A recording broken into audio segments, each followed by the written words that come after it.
Tonight, Nigel Farage unveils his new top team and insists his party is no longer a one-man band. If I was hit by a bus tomorrow, Reform has its own brand. Reform has its own identity. But half of this fresh new lineup were in the Conservative Party only a few weeks ago, so are we seeing the Tories 2.0? I've been speaking to one of Reform's recent recruits, Suella Braverman, who says they'd get rid of the Equality Act if they were elected. And I also caught up with Richard Tice. 20 months ago, he was in charge of the whole party. Now he's got a new role running its business, trade and energy policy. Also tonight, as unemployment hits its highest rate for nearly 5 years, our very own Ed Conway will explain what is driving it. Plus, after a measles outbreak in London, the Prime Minister says public health isn't a culture war. And tributes have been pouring in here in the UK to the civil rights leader Jesse Jackson. I've been speaking to the country's first black MP, Diane Abbott, about his legacy. All that and more with Laura Farris and Luke Sullivan, who'll be with us for the next hour. It's Tuesday, I'm Ali Fortescue, live from Westminster, and this is the Politics Hub.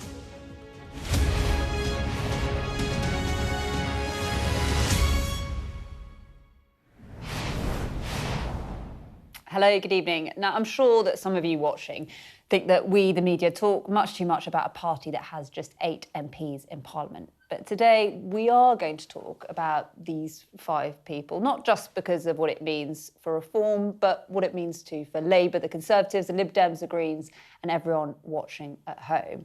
Because this is what the polls look like right now. This is the latest tracker from YouGov. Reform are, it is definitely fair to say, in the race to be at the levers of power. And those 5 faces could shape British policy on things that matter to everyone. Schools, immigration, the money in your pocket.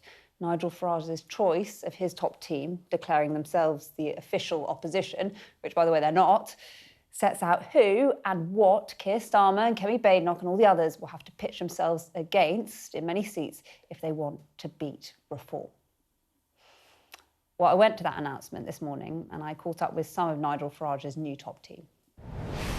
What you're seeing today is just a start, but a very important start, and 4 very competent, capable people who will take on these areas, do their own press events, travel around the United Kingdom, and you'll be seeing a lot more of all of them over the course of the coming days, weeks and months. You're not the Shadow Chancellor. Lots of people saying that. Is that what you wanted? I'm thrilled to bits. Listen, we've got great talent, but my role as Secretary of State, Shadow at the moment until we win, for business, trade, energy, including housing, creating prosperity, that plays into my decades-long experience as a serious business person running businesses small, medium and large. So you're honestly not a bit disappointed. You know, 2 years ago you were leader of this party. I couldn't be more happy. We're leading in over 200 national polls. So it's a sign of great talent coming together, energised by everything. I'm thrilled to bits. I mean, 2 years ago, you'd have interviewed me and laughed at me if I said, this is where we could be today. It's fantastic. Half of the top jobs have gone to Conservatives. The Lib Dems are calling this 50 Shades of Blue. Is that fair? The Lib who? I mean, what are the Lib Dems? We're focused on what matters in creating prosperity, growth, and... The Tories say this is a tribute act to the Conservatives. Are you really the fresh start that you talk about if you have 2 out of those 4 jobs going to a former Tory? Because this is a fresh party with fresh ideas, different ways of creating growth, creating prosperity, making people better off, bringing down their bills, cutting out wasteful, daft spending across councils and across government. This is fresh energy, fresh ideas, fresh political party, and guess what? We're in the lead. Is this the day that this party stops being the cult of Farage? This is just another vital day in the upward growth of Reform UK. I don't think people see it's sort of what you'd expect, and isn't it fantastic? Are we going to be talking about Nigel Farage a bit less? That's what he suggests. Oh, I think everyone loves to talk about Nigel. His name sells media. Holding the equalities brief will be making some big changes. Was that a deal that was reached when you joined from the Conservatives? No, Nigel Farage is the boss. He's in charge. He's asked people to... There was no agreement when you defected? It's not actually as sinister as you're making out. Was it a bit strange standing behind Robert Jenrick? You obviously used to be his boss in the Home Office, and now he is potentially going to be the Chancellor of Reform. Well, my boss is Nigel Farage. I didn't notice that I was behind him particularly. It was a V shape, so you've got better eyes than I have to see exactly who was in front of each other. Listen, I'm not, I know the media love all these kind of stories about jostling and jealousies. It's a great team that Nigel's put together. I'm honoured to be part of the team. The Conservative Party has totally failed. Reform UK is the party of the right. It is the party of were you and Robert patriots. Jenrick part of that failure? Well, I mean, I tried everything I could as Home Secretary to stop the boats and to leave the ECHR and to cut visas.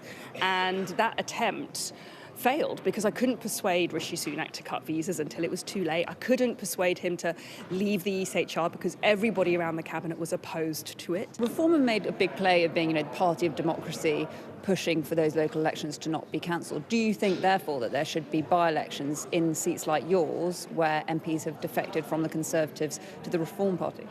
Well, I think, as Nigel said today and on repeated occasions, there's been now over 100 defections at local and national level. Following your principle to its logical end, everybody should be having by-elections. Well, if that was the case, we wouldn't stop having by-elections probably every single day. There were a couple of questions from the media today about the fact that you went to a private school, effectively suggesting you're too posh to be Education Secretary. What do you make of that? I think it's the first time I've been called posh, actually. Listen, I went to a state school and I went to a private school afterwards on a partial scholarship. My parents were working class people. They didn't themselves go to university as young people. They did it many, many years later in their 40s and their 50s as mature students at local polytechnic. My parents invested everything for my education in the 1980s and 1990s. They were very frugal people, very humble people. We wore second-hand clothes, we didn't go on lavish holidays, we had a battered car because my parents, their priority was my education. And as I said today, growing up in Wembley, I wouldn't be standing here today if it wasn't for my education and the wonderful teachers and great schools that I went to. So ultimately, thanks to their sacrifice. So they went without so that I could get a great education. And I should say, there are thousands of parents who are doing that same thing today. They're choosing an independent education, not because they're posh, not because they're billionaires, not because they're royalty, but because they want a different kind of education for their children. Right, let's bring in our panel, shall we, for this evening. Former Home Office Minister Laura Farage and former Political Director to Sir Keir Starmer, Luke Sullivan. And we also, as you can see, are joined by our political correspondent, Lucy McDade. We'll come to you, panel, in a moment. But Lucy, first, could you just run us through a little bit of the kind of meat of the policy of what was being talked about today? Yeah, I mean, a lot of it we've kind of heard from Reform already. So you've got Richard Tice, who's now in this business, trade and energy role. He spoke about net zero, scrapping net zero targets, embracing oil and gas. Like I said, we've kind of heard a lot of that, especially from Richard Tice, actually. Suella Braverman, I think, is the one that will come away today with the headlines from what she announced. So she'll take on education, skills and equalities. I mean, funnily enough, the second that she got that role, she said that if Reform were to come into government, she would scrap the equalities bit.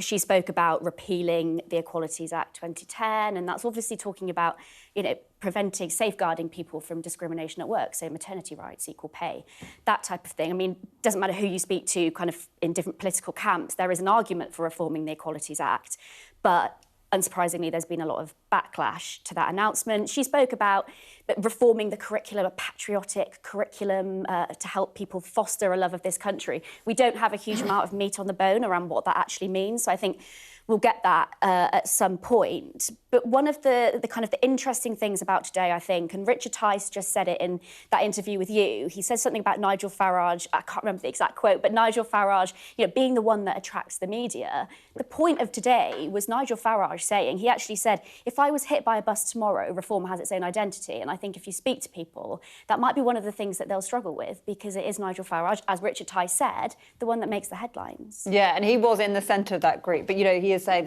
he wants to talk less about Nigel Farage. Yeah. Thank you, Lucy. We'll come back to you in a minute. Let's bring in the panel.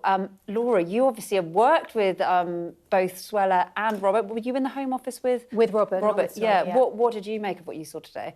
I thought there were winners and losers. I mean, it is still a tiny party and half of them weren't MPs at all, but who was going to get the nominal Office of State roles? And Richard Tice is clearly a loser. I mean, that's a massive demotion to be given a sort of, pointless title and business, and Rob Jenrick got the chancellorship. And I'm not surprised that Suella was shunted off into a minor role.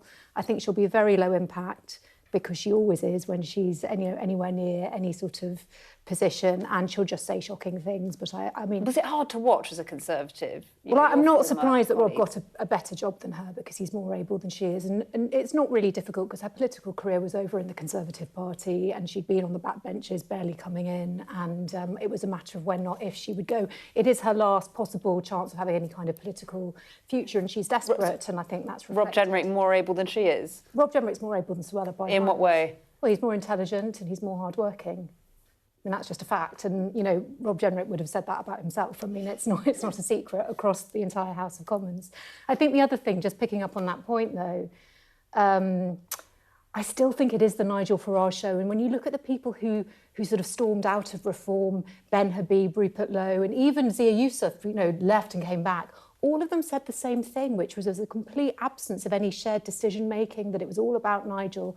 And I think it will take more than putting a few people with sort of non-existent jobs, some of whom aren't MPs, into fancy roles and doing a press conference to persuade the public that it's not just the Nigel Farage party. What you saw today, do you think that was Labour will be watching that, seeing that as a threat, or are they moving away from trying to attract those reform votes? I mean, look, it was a fascinating day, and I think some people would be asking, why have we given so much coverage and talking about this? It is important, and what Reform are seeking to try to do, using their insurgency, they've been ahead in the polls now for a year, is do everything that you've just talked about, which is, it is still seen as a one-man band. If Nigel Farage was to fall under a bus, have they got the people there who can, deliver the poll lead they've still got? But the question that Nigel Farage is seeking to try and position is, how does he position Reform as a government in waiting? Now, for the Labour Party, for the Conservative Party, actually had almost identical attack lines, which was, this was a Tory tribute band. I think, stepping back, it does look slightly, though, that Nigel Farage was trying to manage a lot of egos, and there are huge egos in Reform. But there was also some really notable absences. He didn't appoint anybody to health, which I think is really interesting. Now, they will say... or the Foreign Office. And then Defence and Foreign Office. I think Labour and the Tories will be rubbing their hands with glee just to say, does this show they're just not serious on these big issues? And I do wonder, I think Nigel Farage has got another press conference tomorrow where Robert Jenrick wants the focus to be on the economy. I do wonder whether Nigel Farage announces quite swiftly those It's interesting, posts as you know, well. you mentioned another press conference. It feels like often in recess, where there's a bit of a void of announcements, Reform are really seizing on that, and they're getting a lot of media attention, rightly or wrongly. I think that's true. I think they did that last summer more effectively than the other political parties, and I think that's become a little bit of a kind of a media technique that they're using, that whenever there's a bit of a void and everybody's gone home from Westminster, they tend to fill it with some sort of announcement. Yeah. Let's bring Lucy back in. Can you just run us through a little bit of the reaction that we've seen from the other parties? Yeah, so actually kind of similar to what you're saying, Laura. A former Tory minister said to me today, nobody thinks Suella was a sensible force for good on anything when the Tories were in government. And I've been picking up from speaking to current Conservative MPs this sense, I mean, all parties are saying that they don't care. I think the fact that it's recess, I think there's a point to be made there, because somebody I spoke to said, I've been out all day in my constituency, I haven't really picked up too much on it. I think they'll probably want to play on the fact they don't care about it. Obviously, as Luke, you were saying, they do need to care about it, and they certainly do. The Labour and the Labour and the Lib Dems, as you say, have both kind of made remarks about their failed Tories, its recycling mistakes of the past. But you also can't hide the fact, as you say, it's recess, press conference, Nigel Farage has got the headlines. Yesterday, he had them as well. He was kind of handed on a plate this victory over local election delays, those not being able to go ahead because of legal advice. So it has been a good week for Nigel Farage, and we're talking about it tonight for a reason. Yeah. Do you think Labour should be filling this void a bit more, Luke? Well, I think the Labour government are trying to... I should say, you know, we did offer an interview to a minister this evening. And they are trying to, and I think they obviously had the social media announcement on Monday or into Monday. I think they've got more announcements later on in the week. I mean, look, I think the elections announcement yesterday, I think there's no taking away. That is embarrassing for the government. That's not what they wanted to do.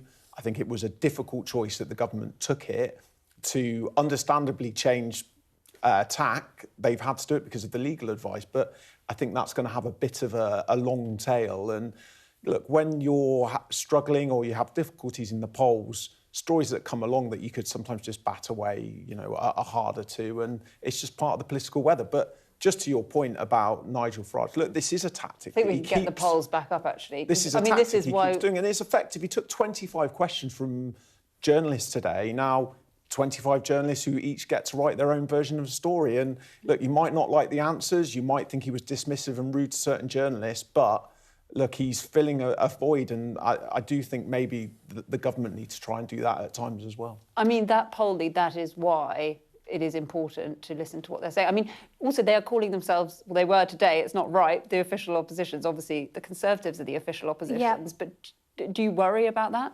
Well, look, Luke's quite right. They've sustained a poll lead for some time, but it is coming off. And it's still a long way out. Ali, your experience covering elections, we are a long way out from when the public have to decide.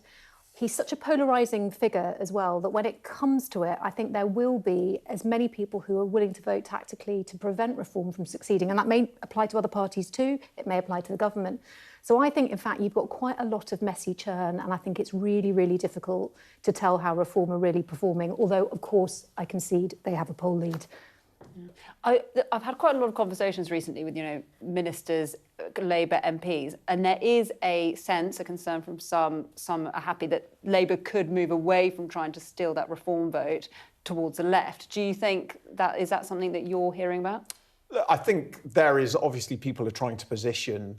They've seen that Morgan's gone. There's been changes in number 10. I think you could even see that from some of the government ministers who were out the other week talking about how do they use this change. Look, my fundamental view here was the Labour Party won the election for a very good reason, because people wanted change and they won it from the centre ground. And I think, you know, that is the lesson that should be learned is governments win from the centre ground, but also people radically want change and they want the government. They've got a mandate. There's best part of 3 and a bit years to do it. They want their government to govern. Yeah. I think just one brief point on that. I should quickly say, you're talking about Morgan McSweeney, the Prime Minister's former Chief of Staff. No. And I think I'm going to agree with Luke. I don't think that the Labour Party can just change direction, because I think that isn't just sort of abandoning any reform type approach.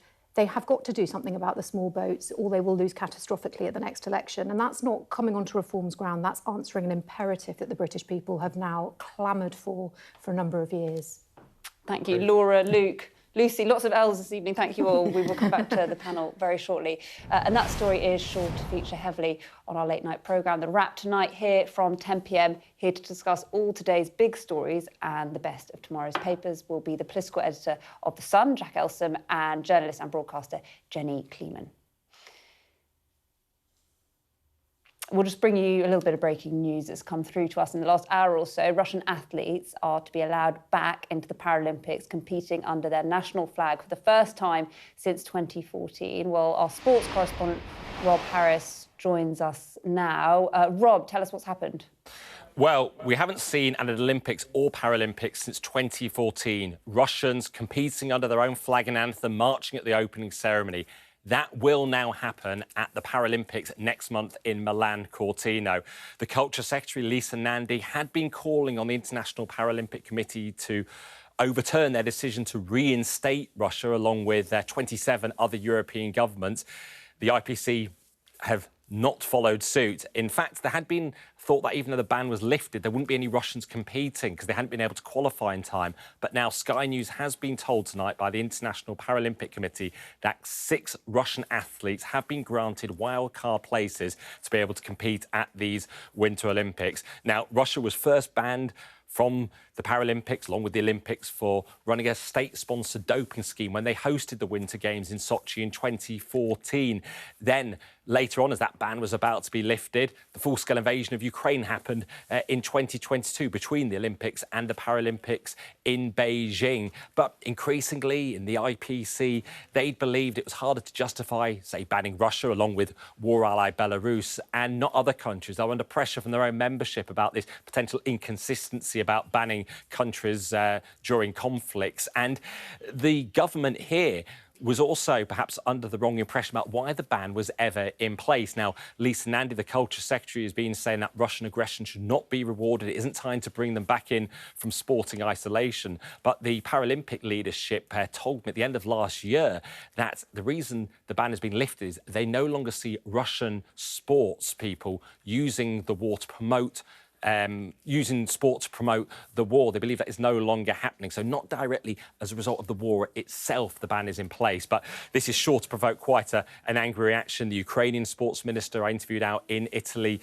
in the last week or so, angry that Russia is starting to be brought back in from its isolation in world sport as the war does continue. And it does reflect a wider move across the sporting arena. The Olympics preparing to end Russia's ban, it would seem, by LA in 2028. FIFA looking to bring Russian teams back as well into international football. But as we've seen at the last week at the Olympics, how this conflict can cause so many issues. A Ukrainian athlete tried to compete with a helmet featuring those killed in the war by Russia. It was banned by the IOC. And since then, the athlete was at the Munich Security Conference, showing that intersection between sport and politics. But this is sure to get quite a reaction. The fact Russian athletes will be back. Their exile is over at the Paralympics next month.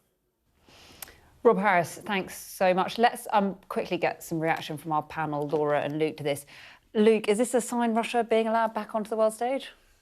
I mean, I think this is a sign that the international consensus around Russia and their unprovoked aggression on Ukraine has started to fray. And I think, you know, as your reporters just made very clear, people were confused about why they were banned. And I think there was rightly a clamour to ban them from international sporting events at the time of the invasion. But I think as things have happened, things have, you know, there's pressure from all sorts of angles to allow them back in. And this is not just sport, this is in other areas where we've seen China's approach to the war, or other countries as well. And I think it tells a bigger story about the fraying international alliance against this aggression. Yeah, is that fair, Laura?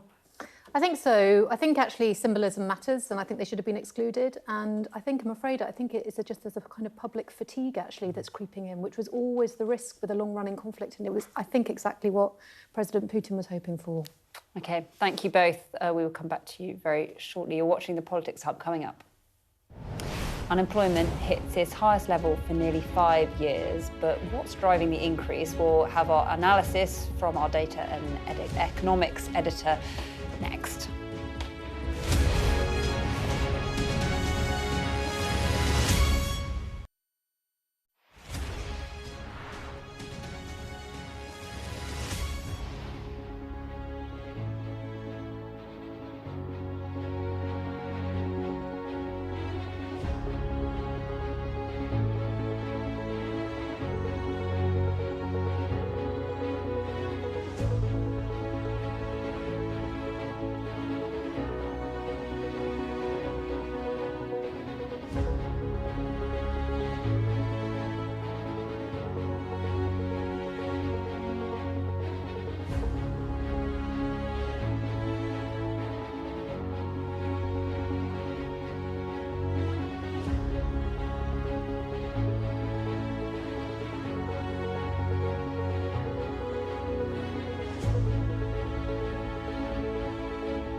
the best thing about being a Sky News journalist. I'm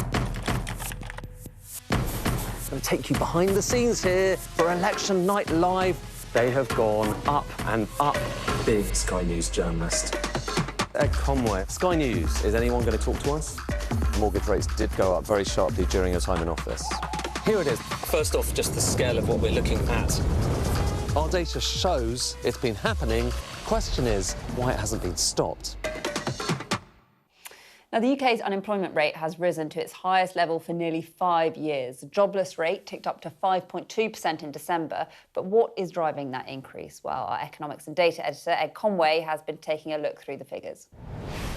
So we've got the latest unemployment data. Let me just kind of go through some of the key data points here.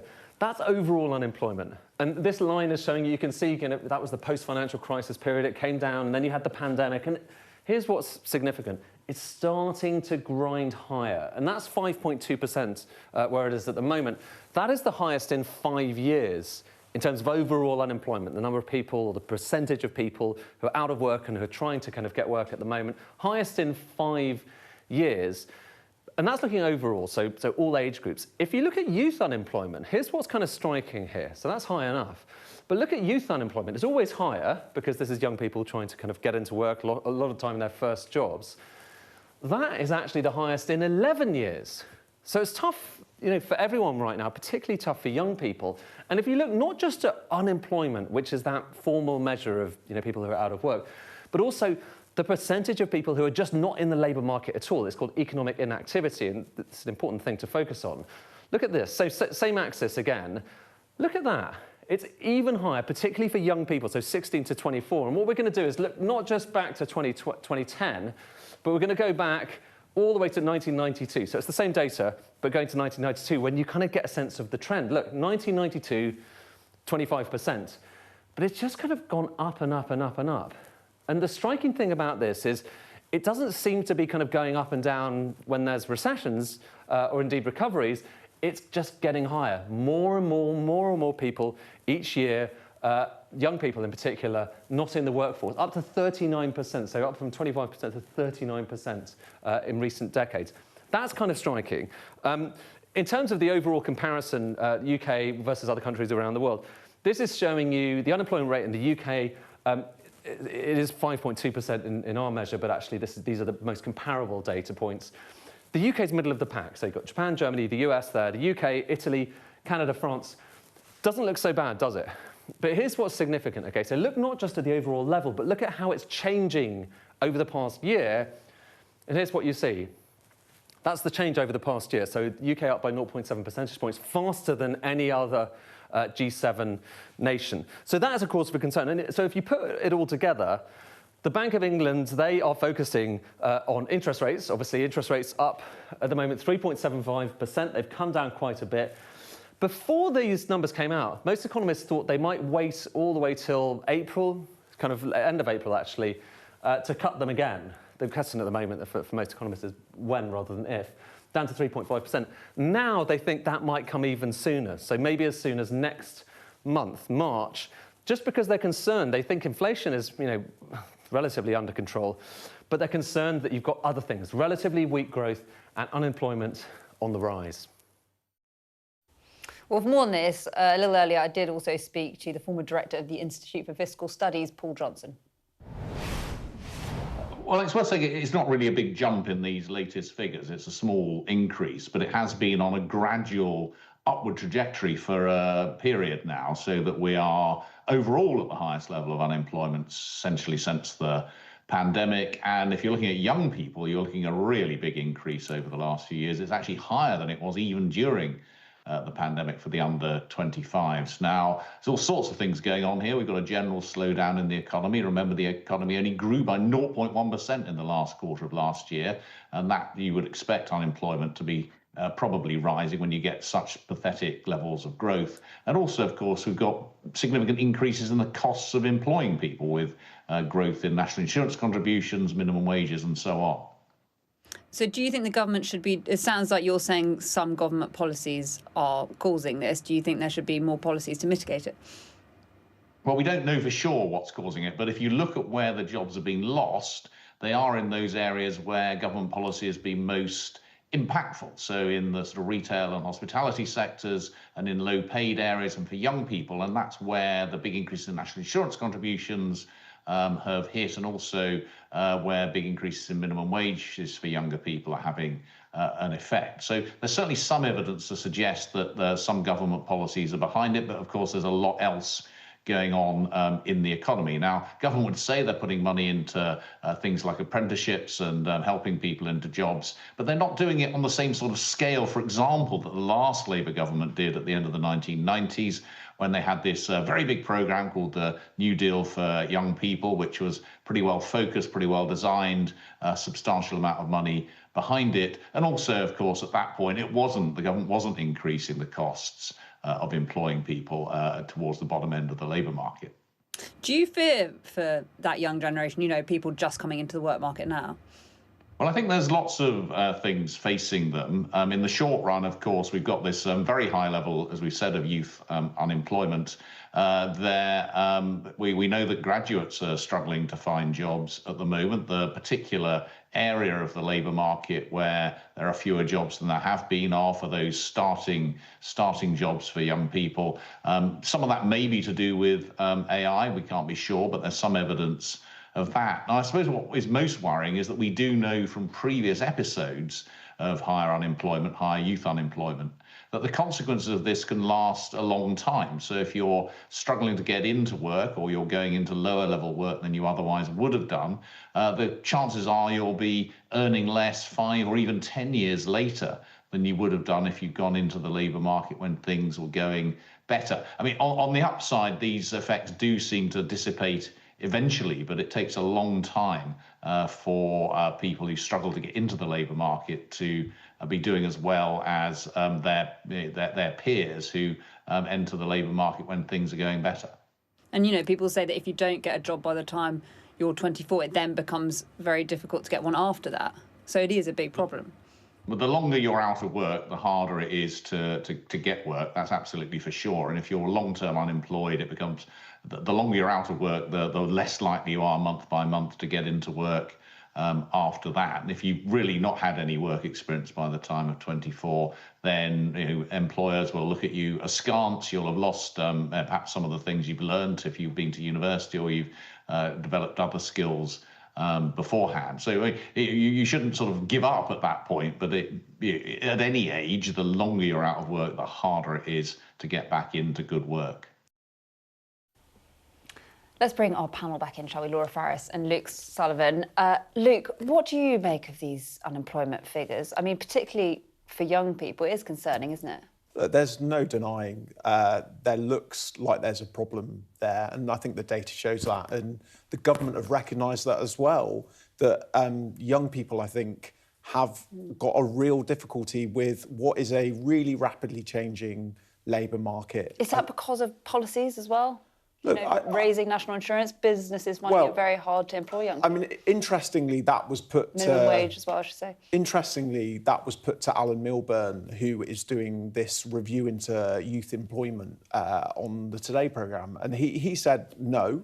And I think it's also important to say that when it comes to the national minimum wage and those changes, that it's not the government just deciding. There is expert analysis and advice that goes into making those decisions. But look, there is a real challenge here. I also think, look, it's a trite thing to say, young people are our future. I also think, given some of the sacrifices that young people, I think, disproportionately made during COVID, where their schools were closed, understandably, given some of the choices that were being made, but they've had it really tough, and we do owe it to make sure that we fix this for them. I think the government are doing some big things. They've announced this £1.5 billion fund for youth guarantee, especially around 18 to 21-year-olds, to get them into work, because there's no denying, and I, from my own experience, know, working from a young age, where you get that experience, get those life skills, understand how to communicate with people. These jobs are really important to ensure that you go in and have a really good, long life. Laura, what's your take? I think there is a direct connection between some of the mad decisions this government has made and the current rate of youth unemployment. And I think it's the employers' national insurance hike. It's the 33% hike in the national minimum wage over a 2-year period, and it's also the Employment Rights Act. And, you know, things like that day one rights, that day one protection against unfair dismissal. I know the government abandoned it at the 11th hour, but so many employers thought, why would I take the risk on a young person coming in if they're going to be able to sue me for unfair dismissal if we decide after a few weeks it's not working out? And I think there's been this kind of watch and wait approach by so many employers, and it has been profoundly damaging for youth employment prospects. And actually, it is true to say now that youth unemployment in this country is the first time ever in history higher than that of it is higher than that of the European Union, and that's never been the case before.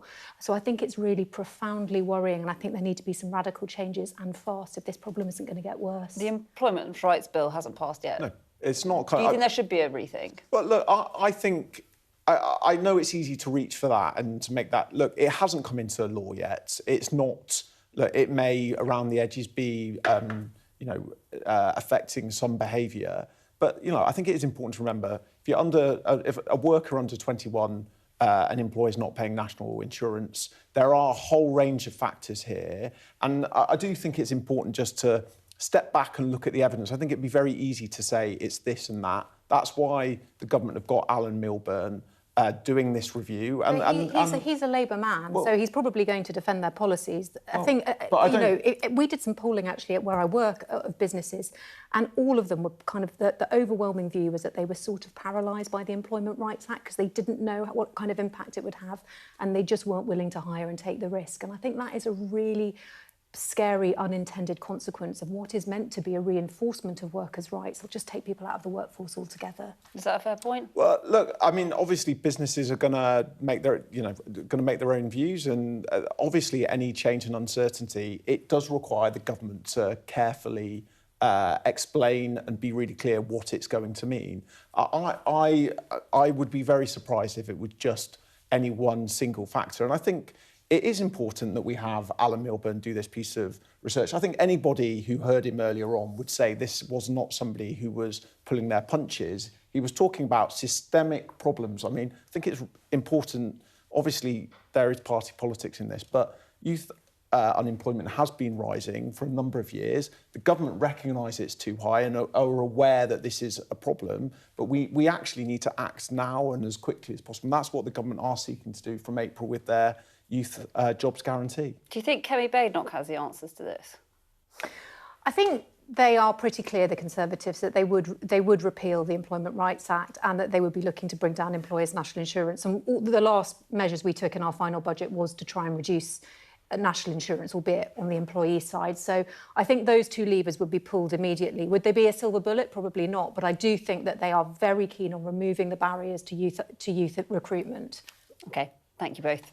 Unless you have something to say quickly. I mean, look, it's fine. I understand people don't want to have to put extra costs on business, but that was the single largest raise. I think it raised something like £25 billion. I think if you're going to say you want to cut it, I think it is incumbent on Kemi and the Conservatives to say how they're going to pay for it or what public services they're going to cut instead. Thank you both. Yeah, no easy answers. You're watching The Politics Hub. Coming up, the Prime Minister urges parents to make sure their children's vaccinations are up to date after an outbreak of measles in North London. We'll have the latest.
What's the best thing about being a Sky News presenter?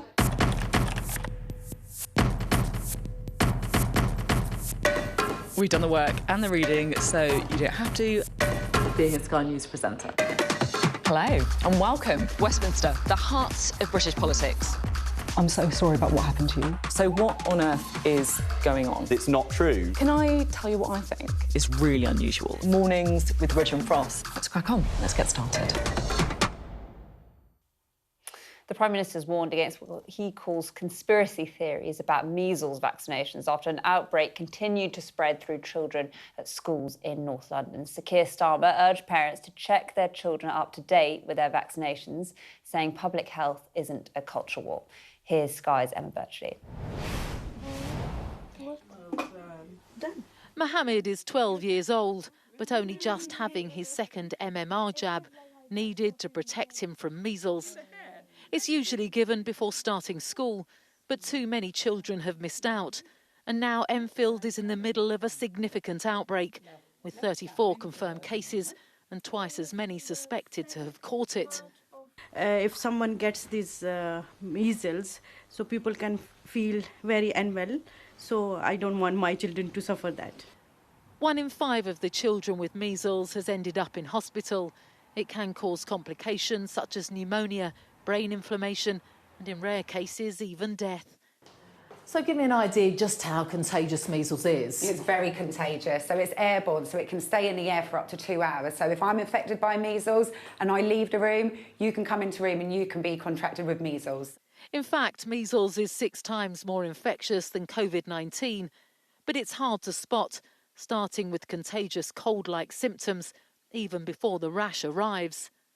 We're doing all we can to really make sure that people are aware that this is serious now, it's reality, and we need to educate people. That's meant getting the message across in a variety of different languages. The number of children who've had 2 doses of the MMR jab has steadily declined since 2016 and now stands at 84.4%, well below the 95% recommended by the World Health Organization to achieve what's called herd immunity. That's the national picture, but here in London, fewer than 2/3 of children have been fully vaccinated against measles. And while the rate of uptake is declining across the country, it's falling fastest in the capital. It's so bad that global health officials recently announced the UK is no longer considered to have eliminated the disease. Now the Prime Minister is urging parents to get their children vaccinated. Vaccines are safe, effective and can be life-saving, he wrote on X. Our country expects its leaders to stand firmly behind science, to protect our children, not to give oxygen to conspiracy theories. Public health isn't a culture war. It's about keeping our communities safe. Measles. Know the symptoms. It's hoped a new vaccination campaign will be the encouragement parents need. The rash looks brown or red on white skin. It may be harder to see on brown and black skin. Some people may also get small spots in their mouth. Online misinformation doesn't help, and that's causing frustration in the community. Trust the science, trust your doctors, trust your pharmacists, trust the NHS. Don't go on conspiracy websites because it's all nonsense. Hazel has brought 3-year-old Savannah in for her preschool jabs, exactly when she should. But despite all the risk, too many parents are still not following their example. Emma Birchley, Sky News, Enfield. Right, let's bring Laura Farris and Luke Sullivan back in. I mean, it's interesting, isn't it? The Prime Minister saying that vaccines shouldn't be a culture war. Is he talking about reform there, Luke? Yes, and that's quite a clever message from the Prime Minister, frankly, to get us talking about it. I think it was twofold. First, this is a public health emergency. What is going on in Enfield is completely avoidable, and people, sadly, young children are currently very poorly with measles, and it is completely avoidable. And sadly, we've got in Enfield, I was reading, I think it was in the Sunday Times, where they were saying at the moment there's only 65% uptake in the vaccinations when you need about 95% for it to effectively work for the whole community. This is completely avoidable. It's good that the Prime Minister is shining a light on it. I think, yes, there is some politics he's also seeking to play. I saw in the press conference earlier that Nigel Farage and all 6 of them of his shadow cabinet were asked, did they believe in vaccines? But there are questions and responsibilities here. He's always believed in vaccines, but part of the reason that they were asked that question was because they gave a platform to this man, Dr. Asim Malhotra, who was suggesting that COVID vaccine might have something to do with a case of cancer in the royal family, which... Yes, which is completely insane and not... any government, any party near government should not be hanging around with people who have views like that. And yes, I know Reform had tried to distance themselves from this. But this is important because when you allow these vaccine conspiracies to take hold, people get injured and hurt, and it's some of the most vulnerable in our societies that do. And I do hope that this shines a light on people. Go and get a vaccine, you know, whether it be for MMR or flu. It's really important because it puts pressure on the NHS, and also people are getting very poorly, completely needlessly. Has this become a cultural war, Laura, do you think? Well, it's interesting, actually, listening to your discussion, I was sort of reminded of the fact that vaccine scepticism really took hold during COVID. And it also became a bit associated with being outside the mainstream political parties. And I have to say, I think Reform did try and capitalise on that at the time. I think it's also been a bit fed by the United States. There's been a measles issue there, and that's partly because their health secretary has taken, I think, putting it politely, inconsistent positions on whether or not vaccines are desirable in children. And there's a really big problem with vaccine scepticism. But I do think that it's I think it is a COVID hangover that has been picked up by one political party and exploited a bit. Do you think that's right? Do you think we're heading in the direction of the US? We're always heading in the direction of the US. Well, I mean, look, I think there is, understandably, given our shared culture in terms of a language and some of our media, that there is an interplay, and whether or not it will take off in the mainstream, I very much hope so. I think what has shown is when there are these very heavy-hitting public health campaigns, and I heard earlier on a public health practitioner saying, actually, it's really important the authorities keep on hammering this message about getting vaccines. I know from myself living in Tooting in Wandsworth that all 3 of my kids, we constantly were getting bombarded about getting the flu jab for our little ones. It's really important that people do this. But yeah, there is politics here, and actually there was an interest in the way Nigel Farage answered that question, I thought, which was where he said yes to the question on the vaccines and saying he'd always believed in it. But he gave quite a equivocal answer, I would say, on the COVID aspects. And I think, as Laura said, a lot of these theories have come from COVID. Yeah, he said he accused the government of not being clear the COVID jab meant that you couldn't be reinfected. But, he did say he always believed in vaccines. I mean, there's obviously this is important that leaders show leadership on this. Oh, absolutely. But I think this is still... I think he's still sort of sending out coded signals to that little rump of support that is a COVID hangover. And I think the reason it was attracted to Reform, that kind of conspiracy-minded vaccine skeptic, was because it was seen as a consensus between the 2 main parties that people should go and have vaccinations, and there were quite a lot of conspiracy theories, and all roads at that point led to Reform. I remember, when I was an MP at that time, getting lots of correspondence, and that would be sort of very much that Nigel Farage was saying the right stuff about it. And it's about trust too, because we know that there is more vaccine hesitancy among some communities. Yes, that's right. Yes. If you look at the ethnic breakdown, there are definitely some communities that are much more likely to resist a vaccination, which is why part of the public health campaign during COVID was basically focused on certain communities, often using MPs to illustrate that they had also had the vaccine, and that they would, even taking photos of themselves having it to prove within their communities that it was safe. Yeah, and it's hard to get that trust, isn't it? Yes. Yeah. Look, and hopefully there are some, if any good can come from this, it is some people being very worried, make sure you check your red book if you've still got your red books, and that you've got all your vaccinations, because fundamentally it's there, it's available, it's free, and it works. OK, thank you both. We will come back to you shortly. I just want to bring you a little bit of breaking news coming through to us at Sky News. We're hearing Essex police are assessing information about private flights into and out of Stansted Airport following the publication of the Epstein files. An Essex police spokesperson said, "We're assessing the information that has emerged in relation to private flights into and out of Stansted Airport following the publication of the US DOJ Epstein files." Well, still to come on the Politics Hub, a giant of the civil rights movement, Jesse Jackson, dies at the age of 84. I've been speaking to the mother of the house, Diane Abbott, who met him many times over the decades about his legacy.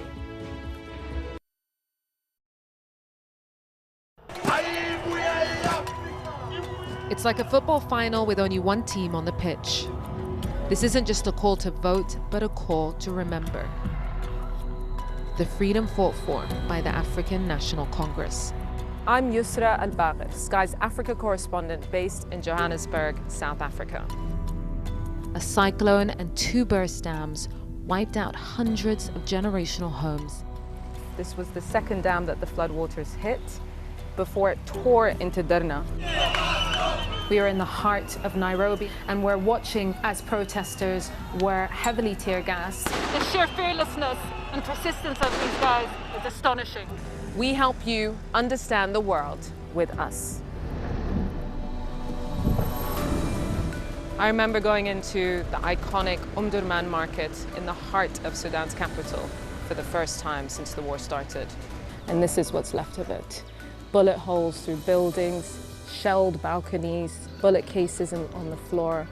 I witnessed the complete destruction of a place linked to my childhood memories and the lives of millions of people. This is insane. This was a bustling residential area. So many friends who lived here.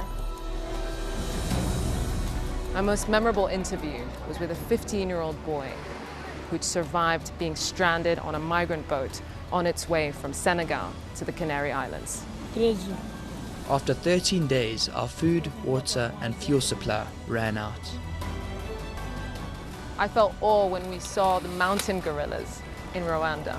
We call him the king of the jungle. This is the alpha silverback. Sky News. Get the full story first. Yusra Al-Bagher, Sky News. Liberation Day. By popular demand, Whoa. here we are. Donald Trump. It is quite the story. Wherever it goes, on Trump 100, we go with it. Can you tell us who you're looking for? Unbelievable we've come to this. Are you overstating the reach and significance of this deal? Not like you said it. From the UK? Why don't you go back to your country where you have a major migrant problem? It was 10 feet from him, and all of a sudden the shot's running out. People impacted. I'll tell you on another day on the podcast what that was all about. Join us wherever you get your podcast.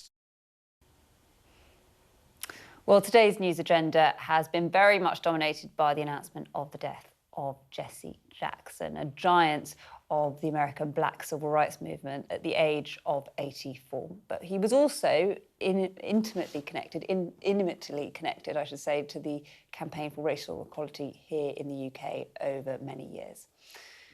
Well, a little earlier, I spoke to the mother of the house and the country's first Black MP, Diane Abbott, who met him many times over the last 4 decades.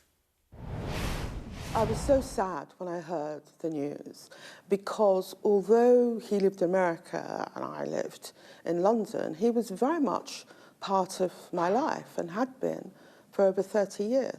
And you knew him, didn't you? You met him when you were first elected. I first met him when I was a brand new Member of Parliament, and I was very excited because he was a superstar of the civil rights movement. But we kept in touch. When he was in London, we would meet. When I was in America, we would meet. And I last saw him, I think it was 2021 in Paris, where he was getting an award from President Macron.